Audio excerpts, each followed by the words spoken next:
Hello viewers, welcome to another tutorial by Project Maker. In this video, I will be demonstrating you how to implement queues in C++. Queues are fundamental data structures that you will encounter in many programming scenarios. In this video, we will be explore how queue works and how we can use them in CPP programming. So now let's start with the basic concept of queue that it follows, which is first in first out. So basically in queue, the first element we will be inserting in queue will be popped out first, and after that second, third, and until the queue gets end. This is the only basic introduction about the queue and the main principle it follows, which is first in first out. So now let's move to the practical demonstration of this concept for better understanding. So now let's move to our destination folder. We have opened our destination folder. Now let's open the queue.cpp file to explore more about queues. So I will just double click on it. Queue.cpp file is open in front of us. Now let's start with the implementation of queues. So for that I have already written some basic code snippet of C++. I have imported iostream package which we will be using for C in and C out purpose. After that I have imported queue. So in this video we are using queue, so that will be very helpful for us. And now let's come to the main program. The first concept is declaration, which is basic step of implementation. Now we can declare queue using queue, the data type of queue which will be int in this case, and let's say the name of that queue will be queue. So in this way we have declared a queue. Now let's try to insert element in queue. For inserting element there is push method available in queue. So I will use the same. So I will just type queue dot push and the element. So I have successfully pushed first element. After that let's push some more elements. So just 2, 3 and 4. So in this way our queue contains 4 elements of 1, 2, 3, 4 as you can see. Now let's try to fill the first element of queue. So for that I will just type cout first element of queue is. So there is a method called as front. So I will use that queue.front, and after that I will just type end line for better presentation. So let's run the program and check whether 1 is printed or not, as first element of our queue is 1. So as you can see, the first element of queue is 1 and our prediction was right. Now let's try to print last element of queue. So I will just copy this command and just type last element of queue is, and instead of front I will just type back. So this will print last element of queue. Just type last and let's run the program.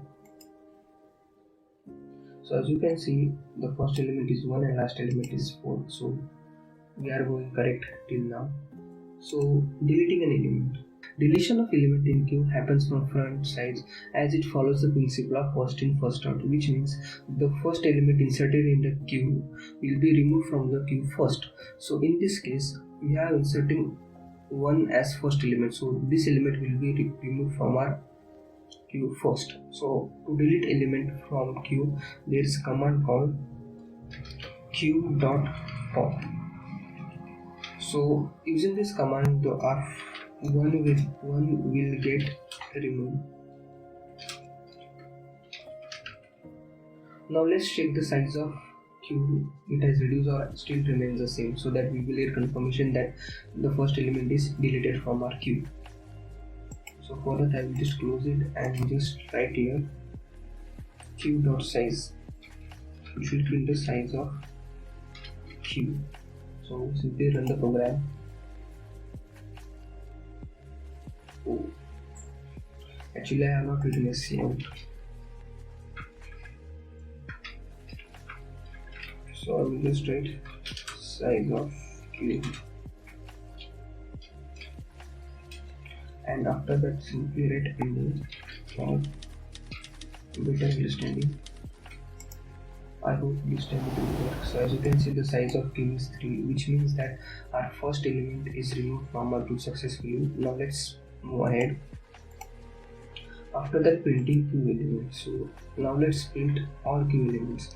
So we can't print the queue element like we printed in stack or vector.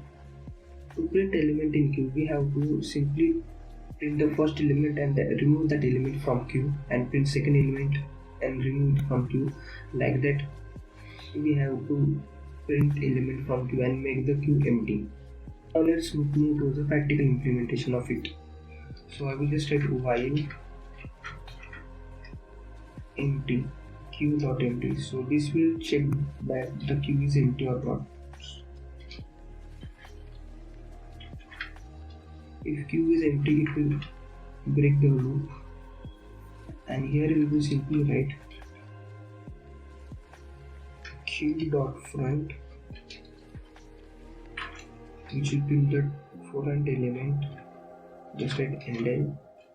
Endl is not required here, so I will just write space and simply queue.pop. So which will pop the first element from queue. So here it should print 2, 3 and 4 because we have already popped 1 in our first case. So let's add endline here for better visualization. So I have written the function to print element. Now let's run the entire code. So as you can see, 1 has not printed here as we have already popped it before, and the remaining elements 2, 3 and 4 are printed.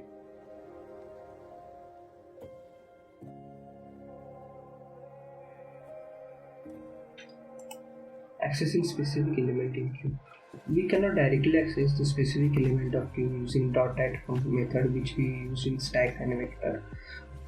But we can access or print specific element of queue by removing all elements before that position and just printing the element which we will require. So this is the way. So this is not suitable and no one uses this way to print specific element in queue. So there is no direct way to print. That's why we will not be implementing this concept. Now let's move ahead. To check whether queue is empty or not, we will be using a function which is queue.empty, which we have already used in while statement. So let's reuse it to check whether queue is empty or not. So I will just write is queue empty, and the output should be 1 in that case because we have emptied the queue including printing element from it, and I will just write endl here. Now let's run the program to check the output. Before that I will just write here.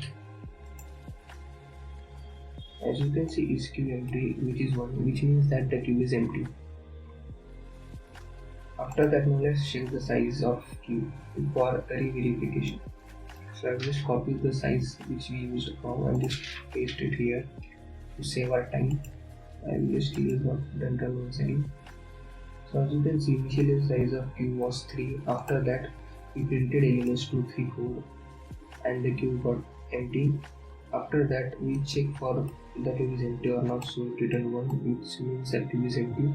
We also cross-verified it using the size function, and the return is 0, which means that the size of queue is 0, which means it is empty. So this was all about the queue in C++. Hope you enjoyed this video. If you like this video, then don't forget to share it with your family and friends. Thanks for watching this video.